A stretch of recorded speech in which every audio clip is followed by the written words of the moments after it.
Welcome to the 60 Plus Best Life podcast. We know that being in your 60s doesn't mean being over the hill anymore, and that, in fact, for many of us, the 60s feel more like a time of bright new beginnings, but with the added benefit of decades of wisdom and perspective. We also know that being in this time of life poses many questions and anxieties. We're happy to bring you conversations with those who have taken actions to create or enhance their lives to experience as much vitality, accomplishment, and purpose as possible by embracing change and the challenges in front of them. You'll also learn from health and wellness professionals, creators, and visionaries who are making life at 60 plus the best time of life. Join me, Daisy Swan, and Kimberly Fowler as we explore this life stage rich with possibility, depth, and new beginnings. By liking, subscribing, and forwarding this podcast, you'll be increasing the awareness that indeed the 60s and beyond hold so much more opportunity for enhanced health, personal growth, income, adventure, and satisfaction as well. Let's change those outdated perceptions that being in your 60s spells old age for good.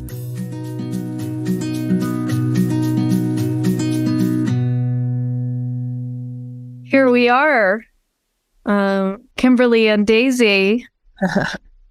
Well, yes, I'm Kimberly Fowler, and this is Daisy Swan, and we're doing a podcast about, being in your 60s, and 60 plus, trying to lead your best life. Best life. It doesn't just have to be when you're starting your life. It can be at this time of life. And now we're going to record talking about who we each are and what our thoughts are and how our lives fit in this podcast too. Well, for me, Daisy, I met you in yoga. We were sitting next to each other in a very hot, sweaty 4-hour yoga with weights class, and we're both tennis players and live up in Santa Barbara. And Daisy has a cute little tennis ball on her keychain, and all during class I was completely distracted because I'm looking for people to play tennis with. And so after class I asked her if she was a tennis player, and of course she was, and we actually play tennis at the same place, and we became quick friends. Fast friends. Yeah. And decided to do this podcast together. It's a very interesting. Daisy has an amazing life. We actually knew of each other, and it's which is, we were meant to. I think we were meant to meet.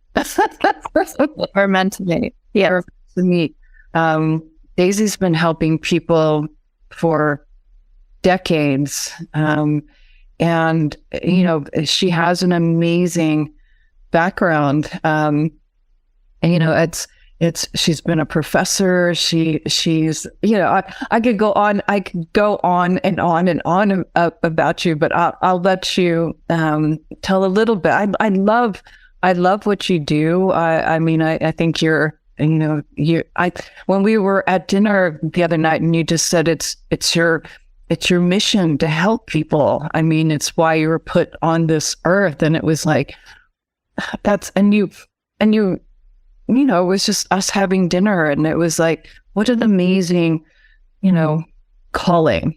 And it's really, you've done it.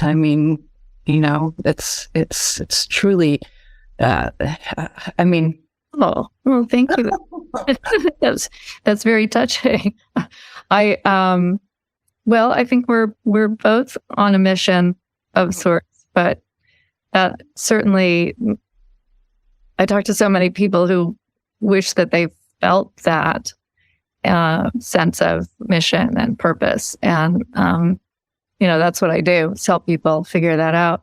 But, this podcast is an extension for me, and it's somewhat selfish because I want to learn what are people doing to continue having a fascinating, life full of interesting experiences.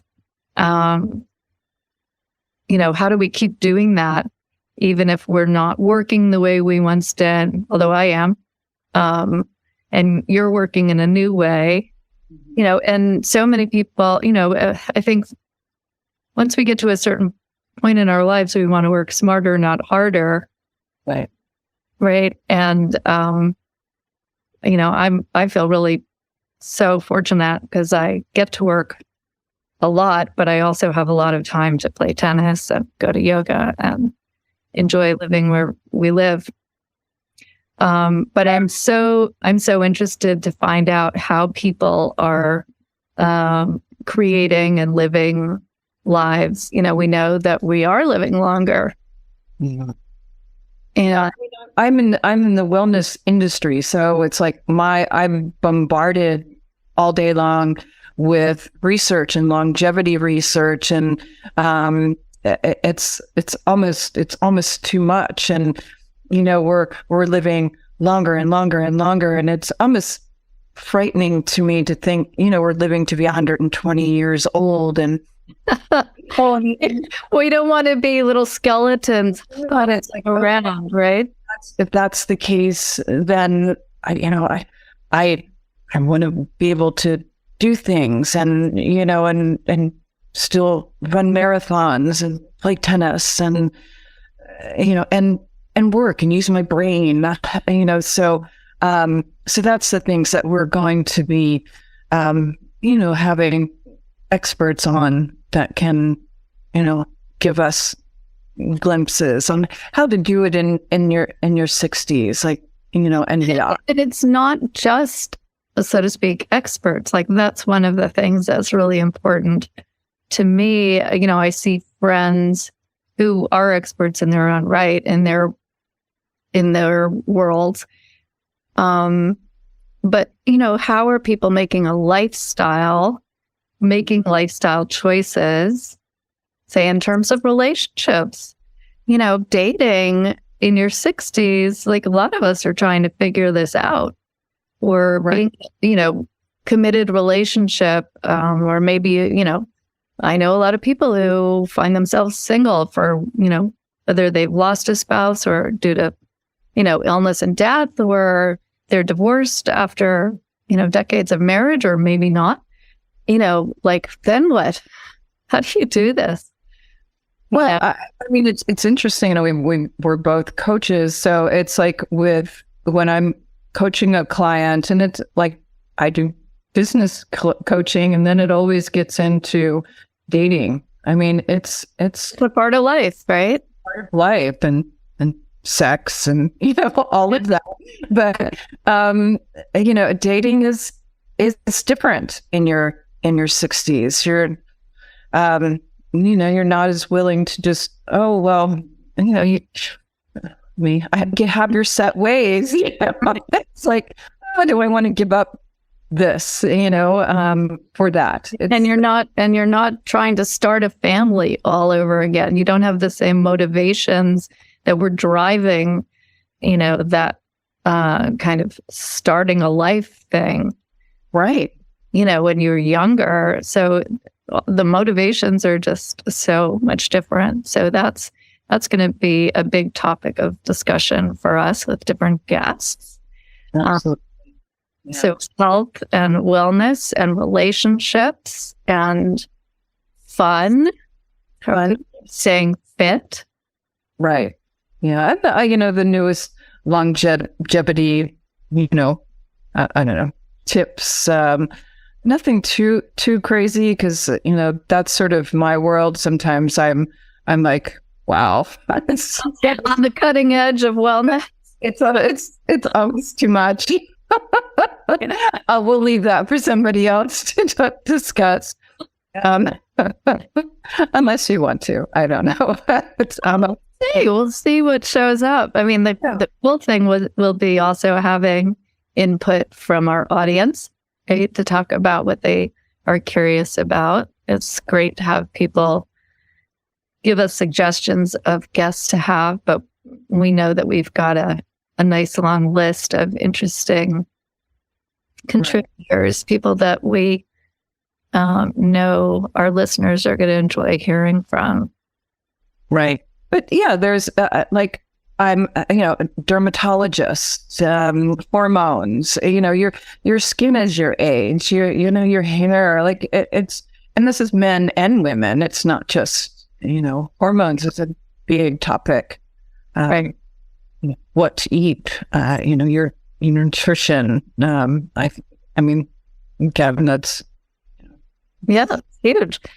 Yeah. And, and that's, you have a lot to contribute to that information with your coaching and your knowledge and all of the things you've been exposed to from your work in the fitness industry, with being the founder of Yoga and Spin, which was such an illustrious addition to Los Angeles for so many years. So many followers and devotees of that workout, and you. Thank you. Very sweet. Well, and like with mindfulness, that's with you. You've taught mindfulness in university, and this is you're very connected into that world, and I mean that's something that you if you don't meditate, or it's something that you should look into as you age too. I think it's better to have started younger. Yes, but we're doing so sure. All the brain research says the longer you do meditation, the longer your telomeres are going to be. So that elongates the health and wellness in your life. But I'm kidding. So it's obviously such a helpful thing to bring into one's life. And, I'm also very realistic. I know that sitting down to meditate is not everybody's thing. And it's not easy to get yourself to sit down for 10 or 15 or 30 minutes. My preferred thing is to go on 5-day retreats and be quiet for a long time. But no, I've been doing transcendental meditation since the early 80s, when I had a brain tumor in law school and started meditating, and I've been doing it ever since. I just do 20 minutes in the morning when I get up. It's just sort of like it's part of like brushing your teeth. They just make it a routine. Yeah, do it. Nike, just do it. But it is challenging. Trying to get people.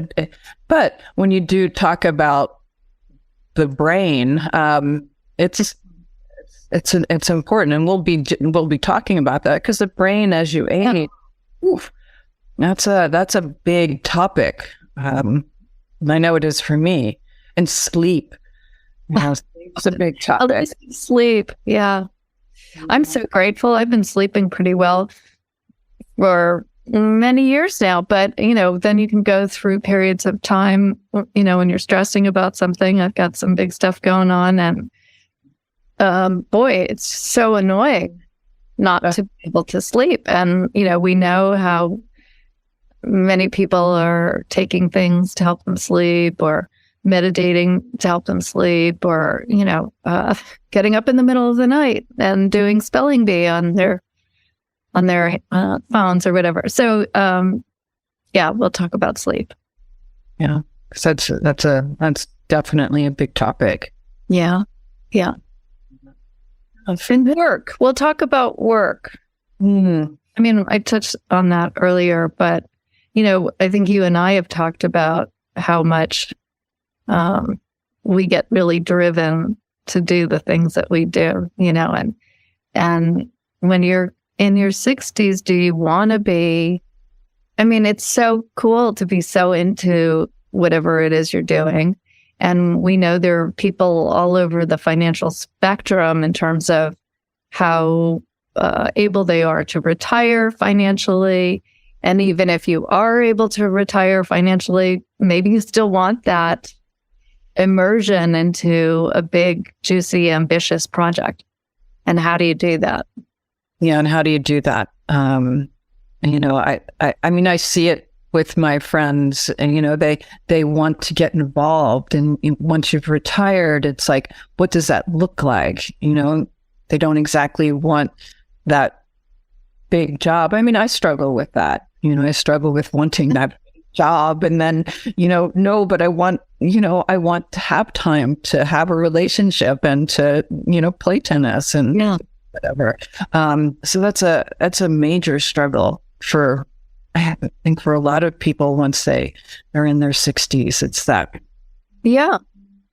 And I think, I would imagine we'll have a lot of listeners who aren't in their 60s yet, who are thinking about, what's this going to look like for me?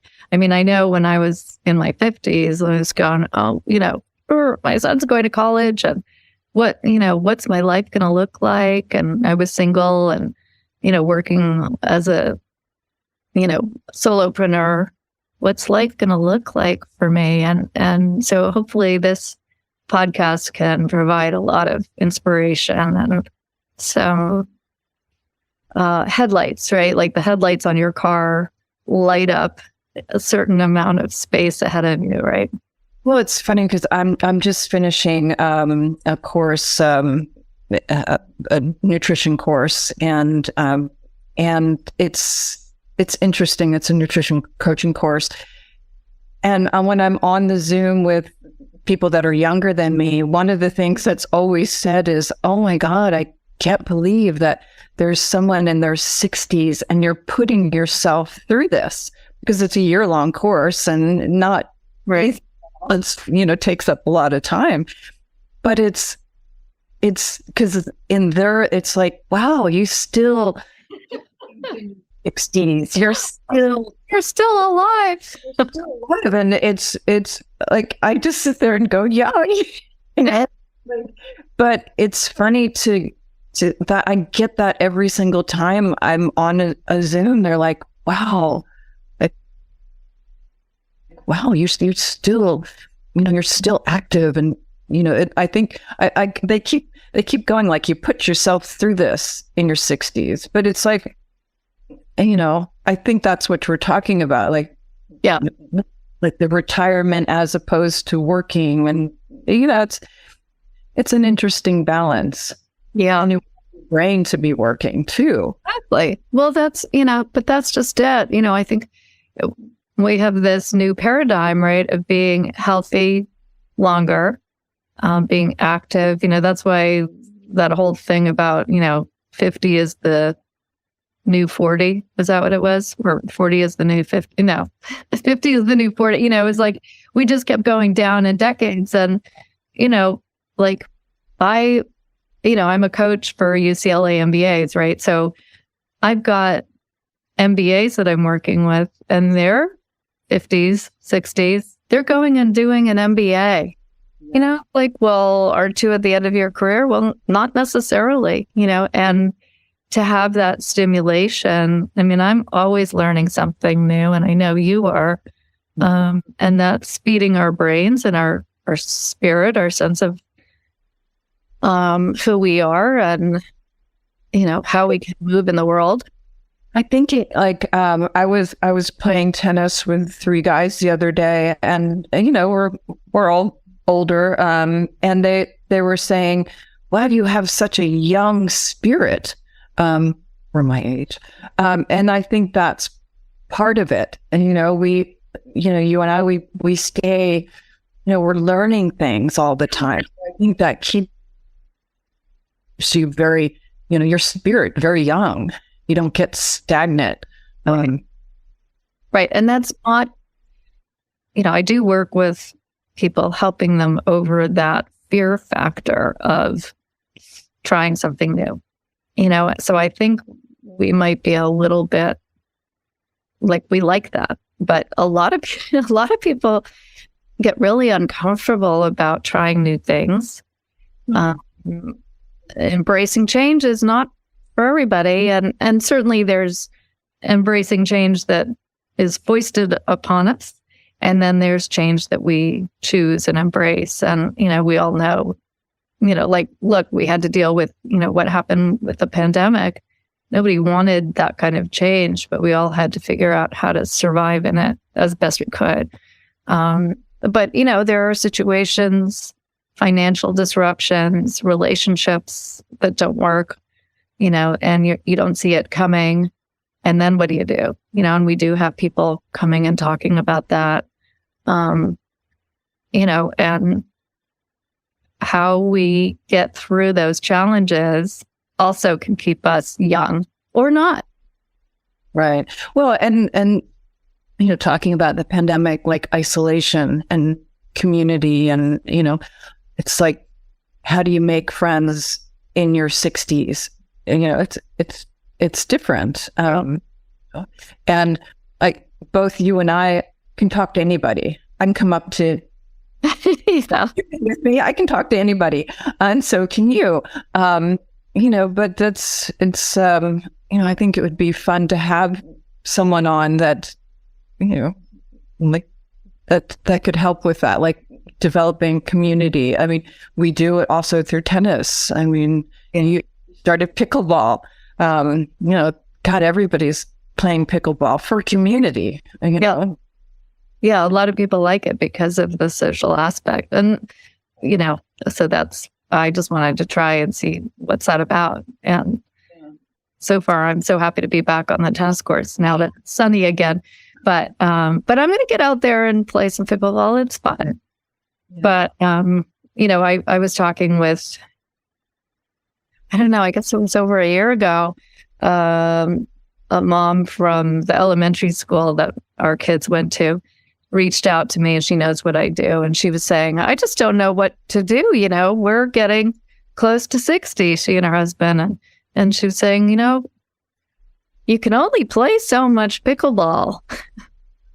I was like, yeah, so you're asking good questions. Yeah, right. Like, what do you do now? And that's one of the reasons we're doing this podcast. Like, what are people doing? Exactly. What are people doing?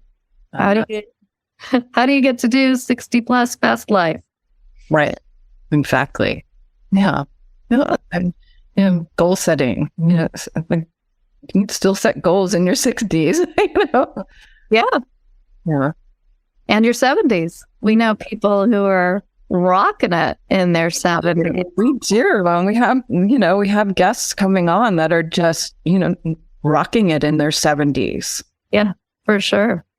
And even I have friends I play tennis with. I'm just so blown away by them. They're in their 80s, and I'm like, you are my, you're my idol. Like, I'm going to follow in your footsteps. So, yeah, we're going to light the torch here for living a really great life for a long time. We are. Yeah. Not that we're experts at it at all, but we're reporting from the front lines. Exactly. We are reporting from the front line. Yeah. And that line keeps moving. Whatever that is.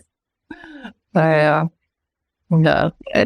But it'll be fun. It'll be fun. Yeah. Yeah. Thanks for listening to the 60 Plus Best Life podcast. We hope you learned useful and inspiring information today. We welcome your comments and also your suggestions of topics we need to discuss. If you know of someone you'd like to hear on our podcast, please share. We think of this podcast as a way to grow a robust community of people who are making life better at 60 plus. People who are living their best life. Thanks again for listening to, subscribing, and sharing the 60 Plus Best Life podcast.